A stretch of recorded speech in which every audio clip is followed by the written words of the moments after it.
listening to Spurscast, episode 633. My name is Paul Garcia, and I'm your host here on the Spurscast. Today I'll be joined by Project Spurs writer Benjamin Bornstein.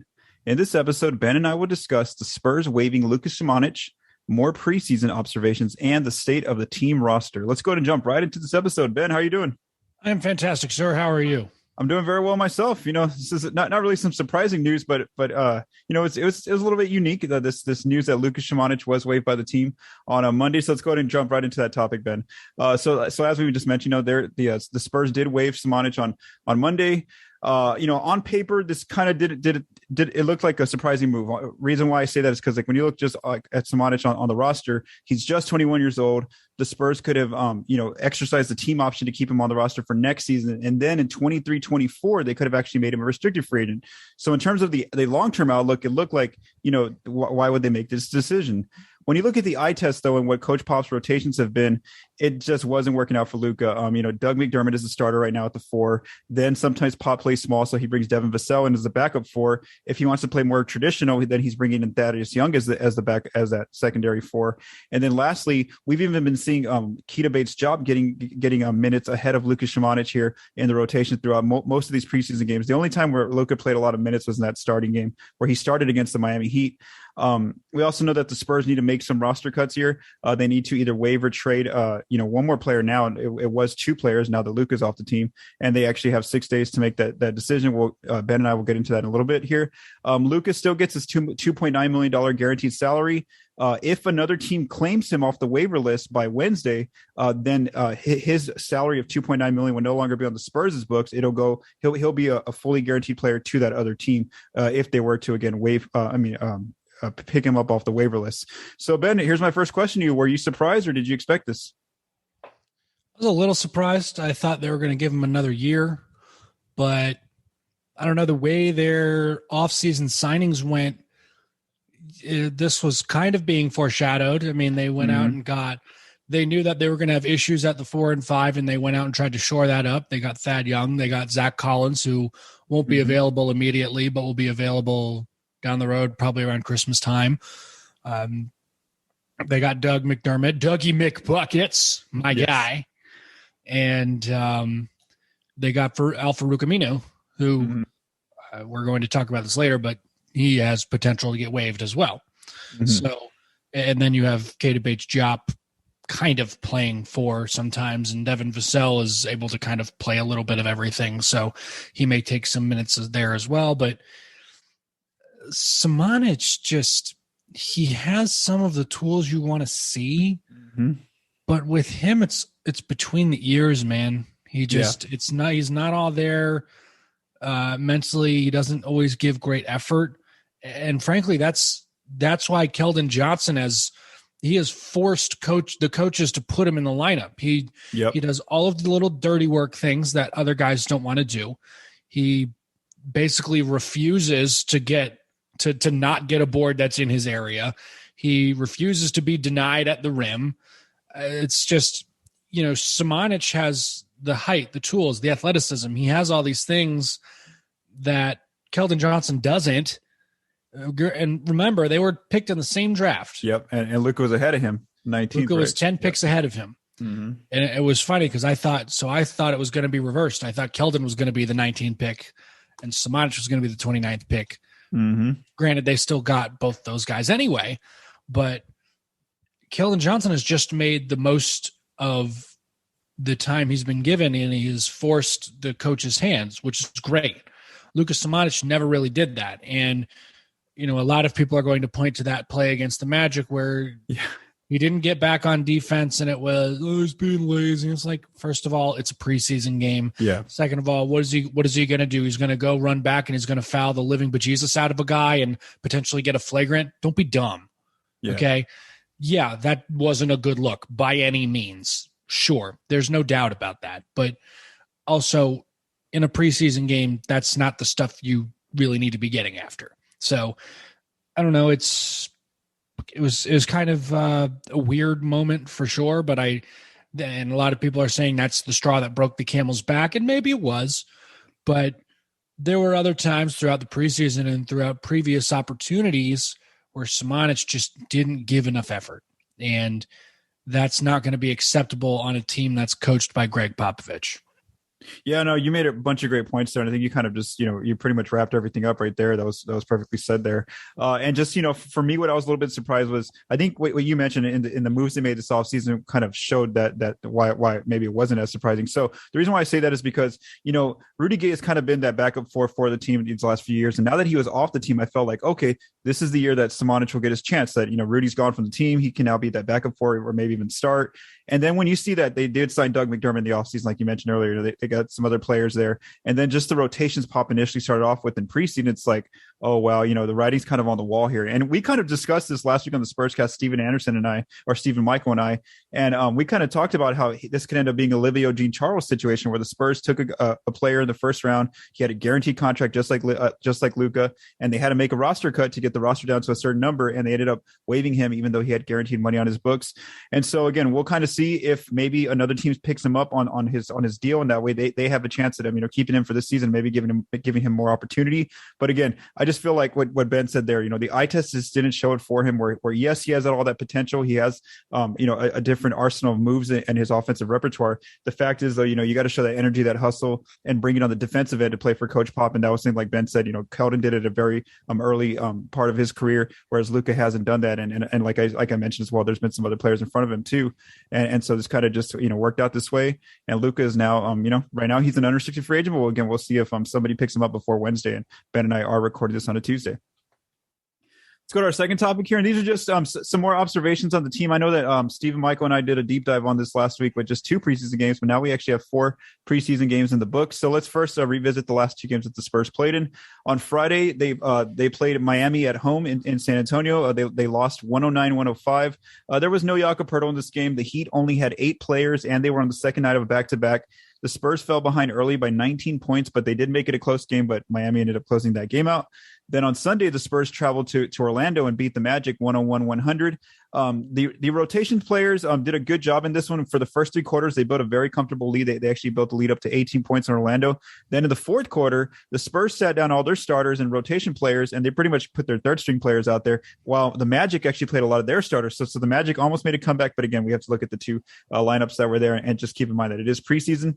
And so, Ben, I think now that with 4 preseason games, in the books and just 1 left here on Friday against Houston, we're kind of seeing some different things here. And so the first thing I want to talk to you about is the rotations. We're kind of seeing this, it's becoming more consistent where it's going to be DeJounte Murray, Derek White, Keldon Johnson, Doug McDermott, and Jakob Poeltl as Pop's starting 5. And then off the bench, Coach Pop continues to stagger the minutes of Murray or White, having one of them play the backup point guard role. Then Bryn Forbes at the 2, Lonnie at the 3, sometimes Vassell at the 4, and then Eubanks at the 5. And Coach Pop's also been experimenting more so with having Young at the 4, Thaddeus Young, and Drew Eubanks at the 5. And again, we want to note that Trey Jones is out right now. He got re-injured according to Coach Pop just right when he was supposed to make his comeback. He got injured in a 3-on-3 workout, so maybe he ends up being the backup point guard. But for now, I don't think that Pop would throw Trey Jones right into the starting, as the backup point guard immediately in the first game of the regular season next week. So do you think this is kind of the rotation that he's going to go with? And also, what are your thoughts on this rotation? I don't know if this is going to be the early on starting rotation. Although I do think having those first 5 of Murray, White, Keldon, McDermott, Poeltl would be pretty decent spacing. You have 2 legitimate shooters in Derek White and Doug McDermott, Keldon Johnson, who can hit a 3 in his spots. And then you have a great cleanup guy on Poeltl, and of course Murray, who is directing your traffic and orchestrating your offense, which is what you want. I really do want to see Trey Jones come back healthy and playing backup point guard, because I think you might get in trouble staggering Murray and White, using them with the second unit. I wouldn't mind Derek White playing point guard in the second unit. I think it would give him some latitude to do a little more of what he's capable of doing, and that's driving a little more and getting some pull-ups here and there. But looking at that second rotation, or the second string guys, I'm very concerned about where 3-point shooting comes from. Vassell can shoot it. He hasn't had the opportunity to shoot in volume yet, which I'm sure he will with that unit.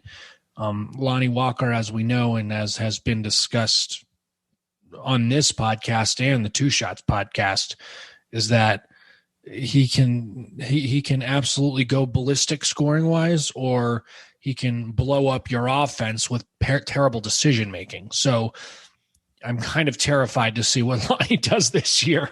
It's one of those beautiful explosions you can't look away from. But Bryn Forbes is going to be a solid guy. You know what he's going to do night in and night out, and he's a gunner. He can shoot the three, not a problem. You got to get him open, but he'll hit the three when you get him open. And depending on who your backup guy is, Murray or White, you'll see some threes out of them, more so White than Murray, of course. But that's not to say Murray goes higher volume on threes this year, and I think he's still going to get to his mid range. That's where he's comfortable.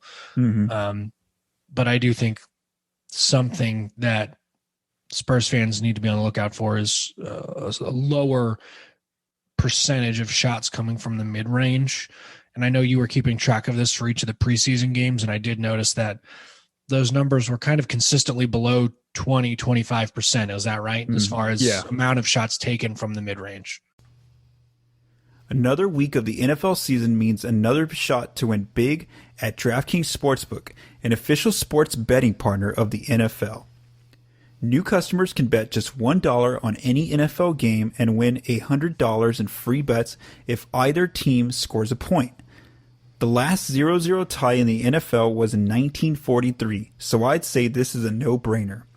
If Sportsbook isn't available in your state yet, DraftKings won't leave you empty-handed. Everyone can play for huge cash prizes all season long with DraftKings Daily Fantasy Sports Contest. DraftKings is giving all new customers a free shot at millions of dollars in total prizes with their first deposit.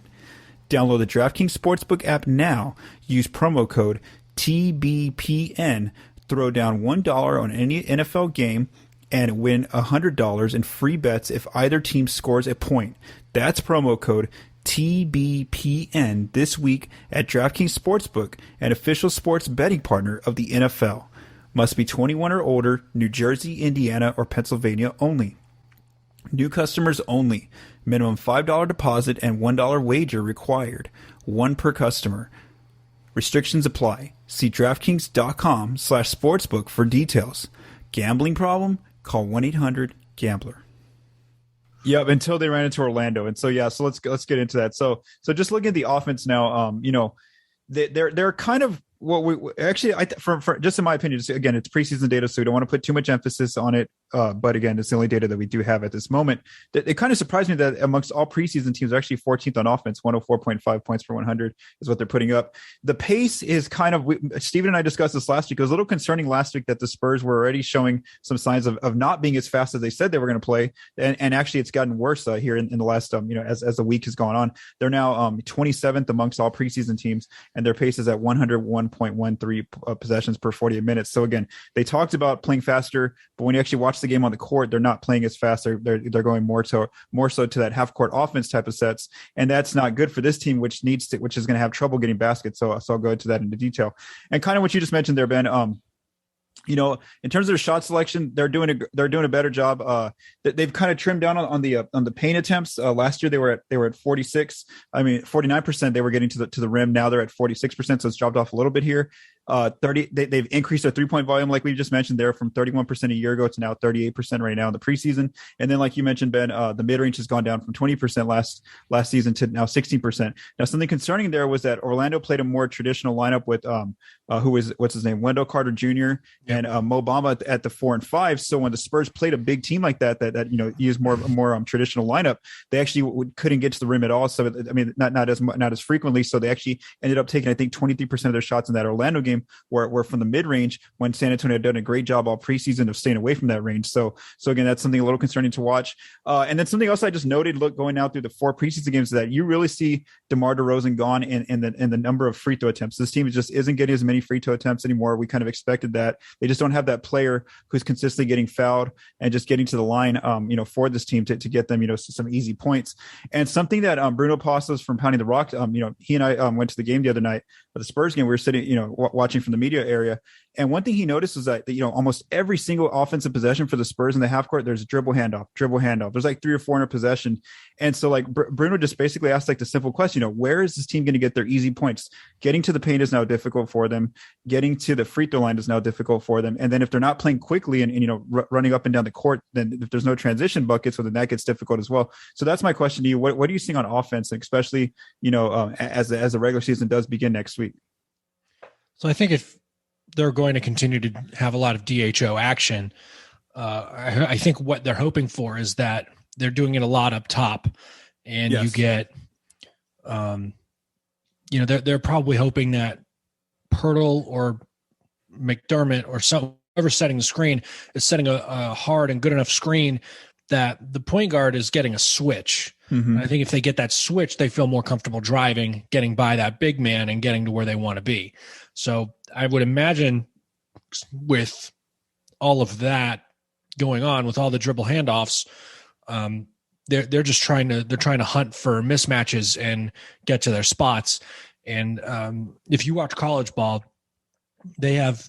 Kansas likes to run this kind of offense where they'll kind of 3-man weave at the top, handoff,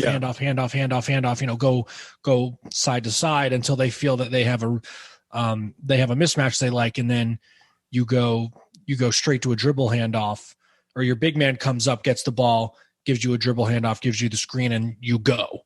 Mm-hmm. Okay, so go ahead. I think there's opportunity for that, and granted, the defenders in the NBA are much better than they are in college, but if you're getting a handoff to Derek White or Devin Vassell potentially, or Doug McDermott, and if you're a Doug McDermott and you have a small guy on you, I'm shooting over him. Yeah, I mean, if I'm Doug McDermott, I don't really have a conscience of where I'm shooting, as long as it's not too terribly far beyond the line. Okay, yeah, and so that's a good way of looking at it. Maybe they are looking for the mismatches.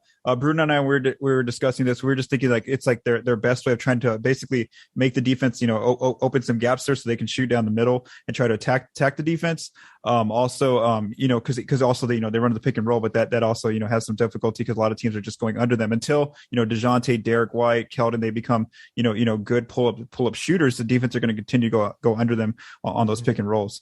And then defensively, there's not too many concerns. Just yet again, it's just preseason data, so we don't want to look too much into this. But they're basically 10th amongst teams in preseason numbers here, holding teams to 101 points per 100. And they've had some pretty good defensive quarters. They continue to put out these defensive quarters of holding a teams below 20 points. So again, we want to remind those of you listening that it is preseason. A lot of these teams are missing some of their starters, but again, it's just something that I think defensively the Spurs are right there. Teams are in terms of the numbers, they kind of look very similar to last season. So the Spurs are kind of doing what they were doing a little bit last season and keeping that in place. And then the last player I want to discuss, here is just because I've seen his name a few times on Twitter, is Derek White. We know that he's struggling a little bit right now to shoot the basketball. And again, it's just preseason, but he's doing all the right things. He's setting up his teammates on offense. He's making the right plays on defense, just the things that Derek White usually does. And right now, Coach Pop doesn't seem too concerned by his play because he's continued to get the same kind of minutes that he's been getting all preseason. He's continued to start right next to DeJounte Murray. So again, I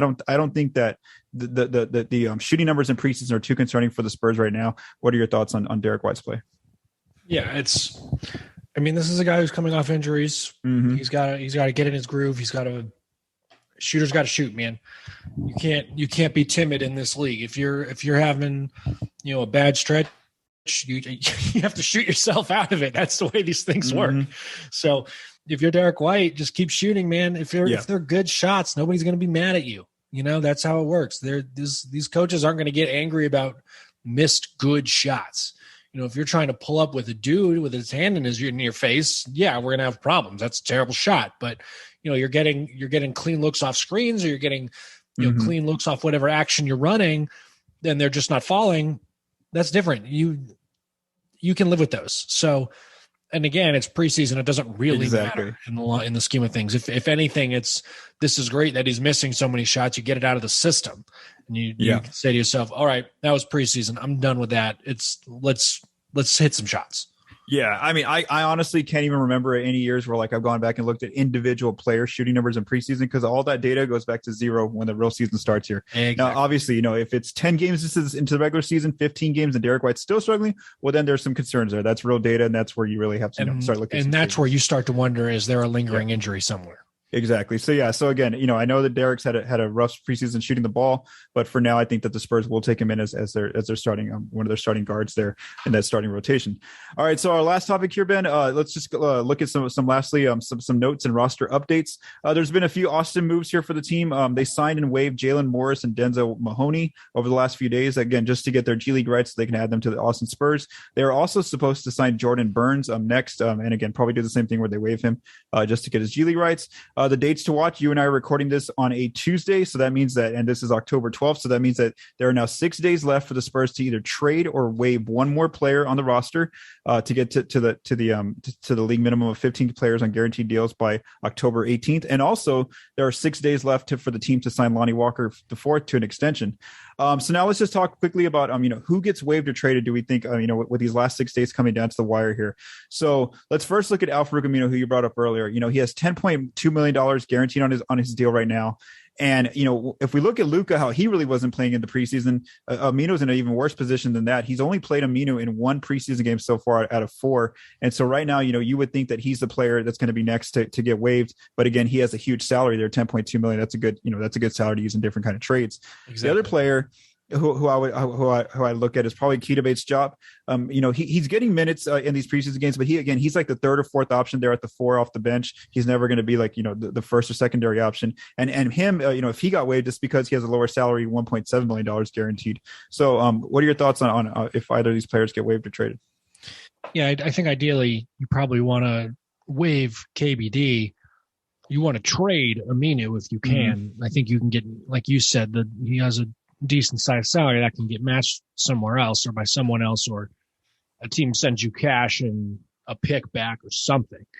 So, which is going to be more than whatever a team can give you for Keita Bates-Diop, despite him being potentially 3rd or 4th in your rotation. But then that just makes room for Aminu, who's a fine player.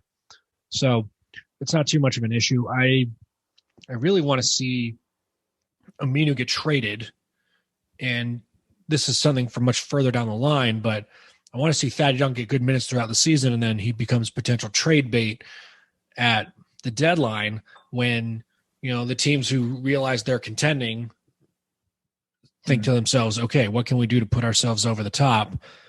Let's get a forward like Thad Young, who can really help us. He's good locker room presence, good player.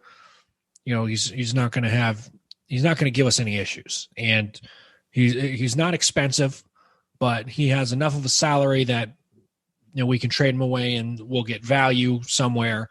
So I think hopefully the Spurs can be sellers at the deadline in that regard, at least with Thad Young's contract. But if I'm them, probably waiving Keita Bates, maybe trying to get him on the Austin team as well. And kind of fill out your roster there again, because it's only 1.7 million. It's chump change at this point. And frankly, so is Samanic's contract. So if that gets taken off because he doesn't clear waiver, someone claims him, great, even better. That's slightly more cap space the Spurs have to work with now this season, rather than waiting for the summer for it to come off the books. But, kind of depending on what else they do, they could be pretty open with their book next summer. Yeah. I would just say what you brought up there was a good point here. There was that I think that with Luka getting waived now, I think it makes it more likely that they don't trade Thaddeus Young before this October 18th deadline. I think that you're right. I think they take him into the season. There's some signs there. The fact that Luka's now gone, they just got to waive one more player. And then the other fact is that, like I said, Thaddeus Young is getting minutes here. Pop is trying to include him in the rotation off the bench. So I think that, yes, I think that they're going to go into the season right now, from what all things look like they are going to add Thaddeus Young to part of this rotation. And then, try and keep him up until, at some point during the season, offseason, maybe like you said, a contender reaches out and says, maybe a first round pick for him. Who knows what they would offer up until that February 10th trade deadline. So again, we'll kind of see what happens with this roster. There's 6 days left for the Spurs to get their roster down to 15 players on guaranteed contracts. All right. So thanks to Ben for joining me here on this episode. Don't forget to visit projectspurs.com, Spurscast listeners. We have recaps, analysis, and observations coming for the preseason games and also the regular season, which begins next week. The databases that I create are coming. They're on their way. The shot location box score is available right now. And then, so thanks again to Ben for joining me here on the Spurscast, and to Michael DeLeon for mixing and producing this episode. From all of us at Project Spurs, stay safe and have a great day.